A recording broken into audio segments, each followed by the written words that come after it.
లక్ష్మీ నరసింహస్వామి టెంపుల్లో మంగళవారం పూట 365 ఒత్తుల దీపం పెడితే కూడా భూలాభము గృహలాభం కలుగుతుంది, అప్పులన్నీ తీరిపోతాయి. అలాగే మంగళవారం పూట లక్ష్మీ నరసింహస్వామికి అర్చన చేయించుకున్న, అభిషేకం చేయించుకున్న మీకున్న అప్పులన్నీ తొందరగా తీరిపోతాయి. అలాగే మంగళవారం పూట సుబ్రహ్మణ్యేశ్వర స్వామికి ఆవు పాలతో అభిషేకం చేయించుకోవాలి, బియ్య పిండితో అభిషేకం చేయించుకోవాలి. ఆవు పాలతో అభిషేకం చేయించుకుంటే సంపదలు వస్తాయి, డబ్బులు బాగా వస్తాయి. కానీ అప్పులు పోవాలంటే మాత్రం సుబ్రహ్మణ్య స్వామి విగ్రహానికి మంగళవారం పూట బియ్య పిండితో అభిషేకం చేయించుకోవాలి. 9 మంగళవారాలు సుబ్రహ్మణ్య స్వామికి ఆలయంలో బియ్య పిండితో అభిషేకం చేయించుకుంటే స్వామివారి అనుగ్రహం వల్ల జీవితంలో అప్పులు అనేవి ఉండవు.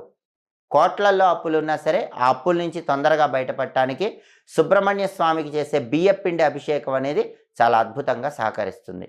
అలాగే అప్పులు ఎక్కువ ఉన్న వాళ్ళు ఎవరైనా సరే అప్పుల బాధల నుంచి బయట